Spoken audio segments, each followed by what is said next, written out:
Hello people, let's prepare 2 ingredient gajar ka halwa. First grate carrot and keep it ready. In a pan place ghee, then add grated carrot. Cook it for some time.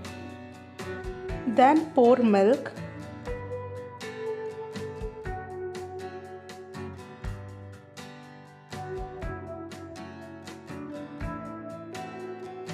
Cook it till carrots become soft.